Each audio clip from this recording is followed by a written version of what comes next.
Just did a fuck ton of laps. I'm gassed. How you looking though?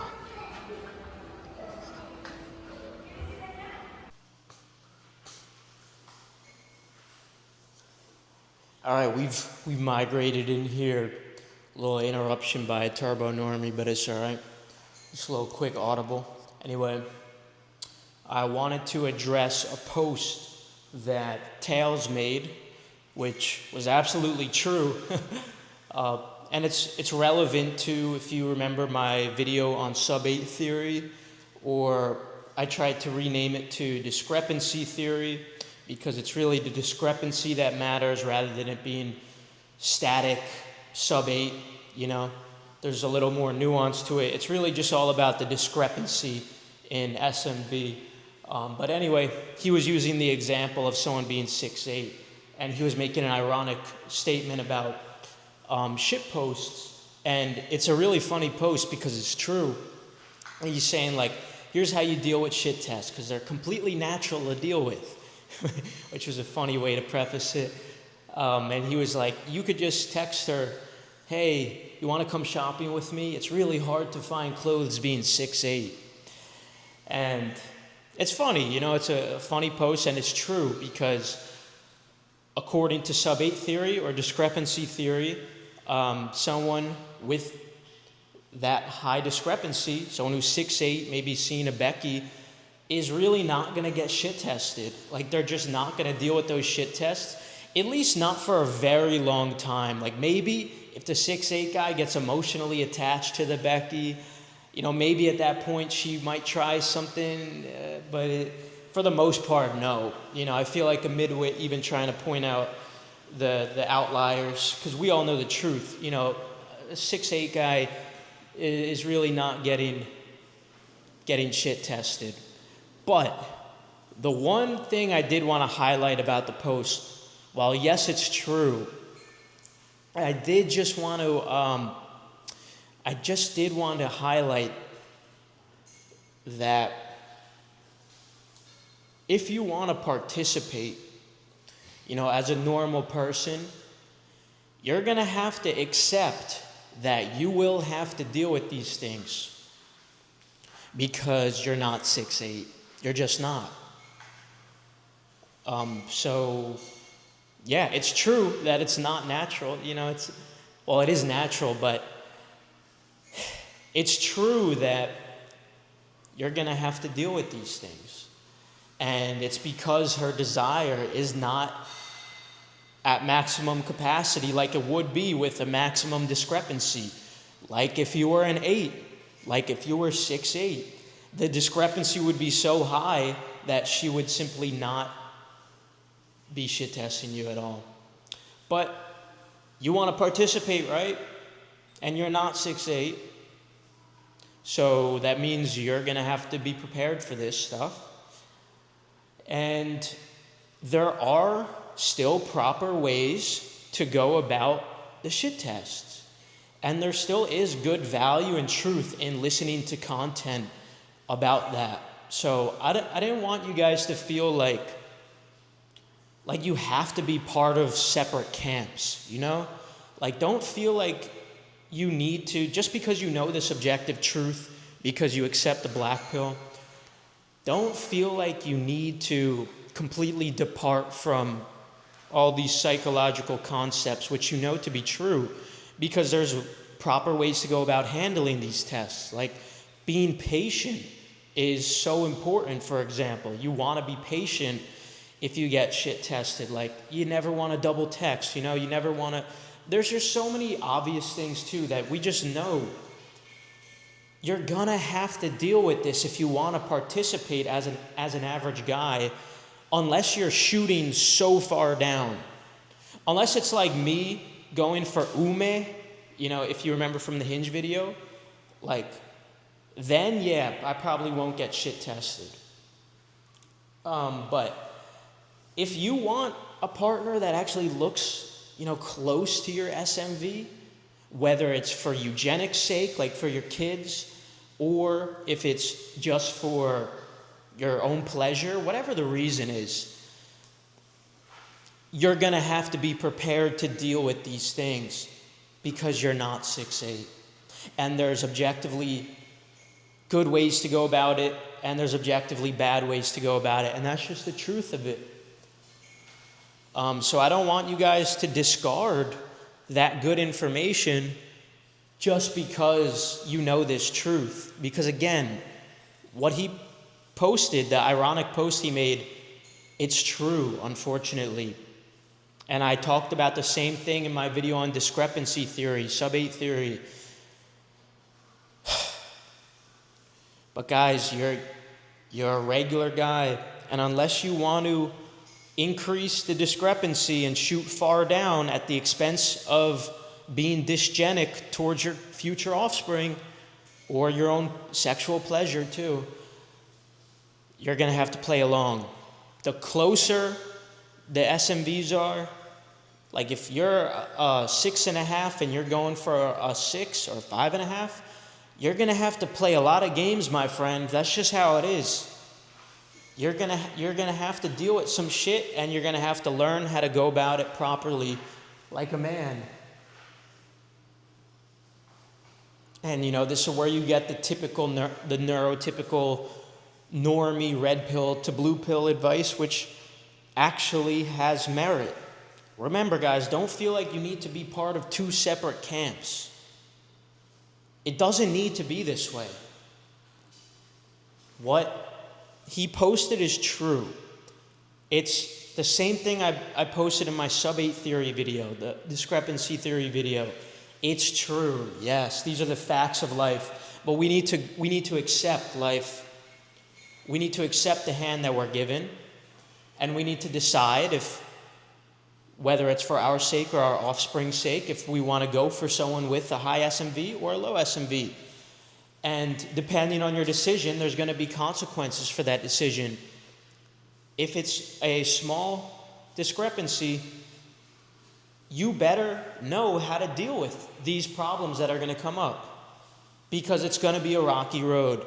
And if you don't know how to properly deal with these things, you don't know how to properly navigate it, it's going to go up in flames. But believe it or not, guys, even if the discrepancy is small and you know how to handle yourself, you could control your emotions, which is a lot easier said than done for a lot of you, which has a lot to do with your genetics and your hormones as well. So it's not really all in your control, but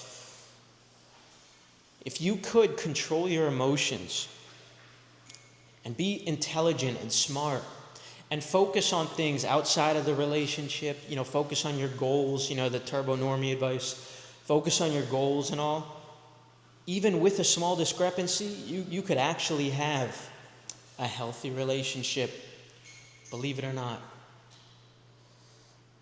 But yeah, we're in so deep that we're hyper aware of all this stuff. So you will need to employ a little bit of retard maxing as well. Yep. All right, it's the next day. Something I wanted to add in this video before I put it together, because I just saw Tails made another post specifically addressing the red pill this time. And I agree with it. And it's unfortunate. So I do want to highlight specifically something he says. One of the major shortcomings of red pill advice is that it systematically ignores a woman's opportunity to replace you, especially during the dating process, but even in long-term relationships. And yeah, this is true. But I would say, again, like we were just talking about, I don't really think the red pill has everything correct. There are proper and improper ways to deal with women. And the red pill does align with a lot of it. They do have some things right. And one thing that I think the red pill does have right is they acknowledge that some guys are fucking up by operating in a fear of loss type of mindset, which is not ideal. So it actually kind of does address that. It sort of does address and acknowledge that women have the opportunity to replace you. At least some PUA content that I've seen, they might not be red pillars, self-claimed, but they're like in that sphere, they acknowledge that a lot of guys operate in this fear of loss mindset and how it's very counterproductive. Like, it's very bad. And women sniff this out. Because remember, guys, even if a test is 90% multiple choice, you don't want to leave that 10% of the, or 5% of the test that's the writing portion blank and just choose to get a 0 on it. Like, we know looks and genetics are almost everything. But you don't have to dedicate yourself to a camp that completely disregards proper ways to deal with dynamics. And if you're an average guy especially, and there's not a lot of discrepancy in SMVs with the girl you're trying to date, you're going to have to play these games. It's going to matter. That extra 5 to 10%, that's not multiple choice questions, which is the writing portion. You better make sure you score high on that, because if the leverage, if the discrepancy isn't high, every little bit counts. And I don't want that to paralyze you. I don't want that to scare you. Try to retard max it to the best of your abilities. But I'm just giving you the facts. Every little bit does matter when there's not a big discrepancy. And so the way you handle the dynamic really does matter. And the red pill and these like dating gurus, they do sort of address it. And it's actually counter to this, at least from creating a desire, like from the alpha side of the equation. Because remember, there's the alpha side and there's the beta side too. And he actually does go on to talk about, well, you want to leave her on red, another guy will text her. You don't want to set expectations too high by love bombing. In the early stages of the relationship, some other guy will simp his brain out. And it's true. And like the simp, he's not trying to create the desire really. Like he's more on the beta end. And there's nuance to like what strategy is best for what person, depending on your genetic makeup and your strengths. Of course, that's another rabbit hole we could go down in itself. But right now, I just want to focus on the fact that if you adhere to this advice, to how to properly deal with dynamics with females, it matters. And it's probably not going to save you, in most cases, but not adhering to this advice is only going to hurt you. It's only going to hurt you, because there is a lot of truth to these psychological concepts. And again, the red pill doesn't have all of it right. I think the red pill has a lot of it wrong, actually. I think right now, the best strategies are to act natural and genuinely have a very busy life and be focused on your future and your ambitions. Because these girls, they watch TikToks just like you. They watch YouTube. They are familiar with the fact that you as a man are attempting these tactics, these red pill tactics and strategies. They're aware of it. And because they're aware of it, when you do them and it's not natural, they could sniff it out, and it's counterproductive. So I think the best thing you could do is honestly just act natural. You got to adapt in the game. You got to adapt. The environment is changing, especially post-COVID. So many of these girls are sharing advice on TikTok. They're pointing out the tactics that guys are attempting and looking foolish for trying. So they're aware. A lot of the more, at least like middle intelligence ones, they're aware of the fact they're using tactics, these red pill tactics. So yeah, the red pill doesn't have everything right. My current philosophy now is mostly trying to keep it as natural as possible and not trying to do those tactics like intentionally leaving her on red and whatnot, but instead just living my life, having multiple women in my life, and focus on my business and my ambitions. But obviously this is going to be a lot harder if you don't have multiple women in your life. Then you might have to use some tactics to a degree to kind of fabricate it. fake it till you make it type of thing. So, there's nuance to all this. There's balance, and it's going to be different for every single one of you, but nothing is black and white, and you don't got to be part of like separate camps. What I really just wanted to highlight here is what he's saying is true, but if you operate in that fear of loss mindset, it will only hurt you. It will only hurt you, at least from a desire perspective. Like maybe you could still procreate, if you're all the way on the beta side, beta buxer, and you're trying to live true to your biology as that, like you're a true cell sub 5 beta buxer, then you might not give a fuck about any of this because you don't care about desire and you've just gone into it without an ego. I mean,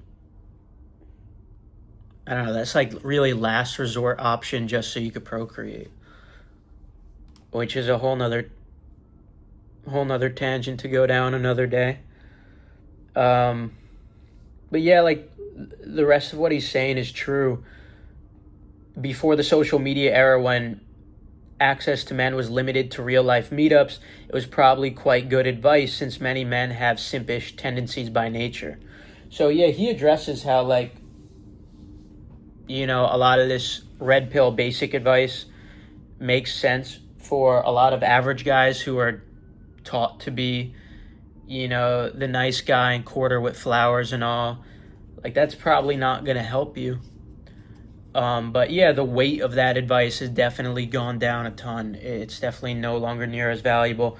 All of this is true. Yeah. The red pill just assumes that men have leverage, which they probably had back then since women hate making the first move and it's unlikely for them to be approached at work, which probably were like, yeah, that's true. That's true. And yeah, in the cases where men don't have leverage, it really just comes back to the same conversation about the discrepancy in SMV. If the discrepancy is not big enough, the man does not have the leverage. But that just means he's going to have to pay attention more to this stuff. He's going to have to play the game. However, nowadays they have to do absolutely nothing, get approached constantly. Even if they don't reply, they can be sure that there's demand. I mean, imagine yourself in that situation. Yep, it's true. Yeah, all of it's true, but I just don't want it to make you not adhere to the advice. Because while yes, it's less effective, you're not better off not taking it. And like living knowing that you're easily replaced. It's not going to be beneficial to you.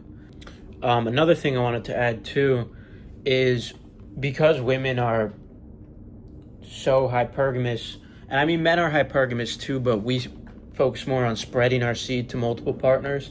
Women really do tend to get tunnel vision and they try to really see the best possible partner they could get.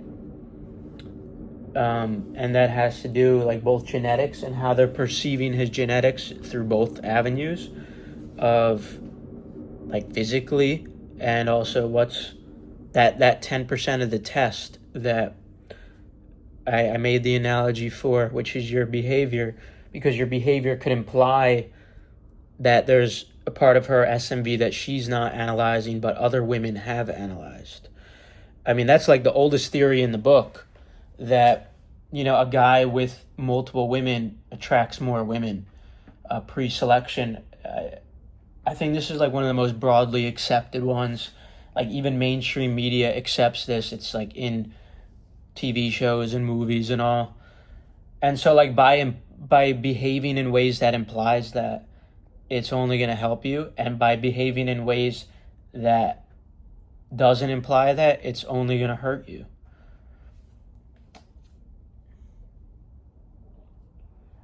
Yeah, but there's so much nuance in this. Like it really all depends on who you are too. It's all like very individual. Like one guy left a comment, yeah, I generally agree with this. They'll just forget about you if you ignore them. Like in many cases, that's going to be true. because her interest was not high enough for that guy who's commenting. His name's Icarus.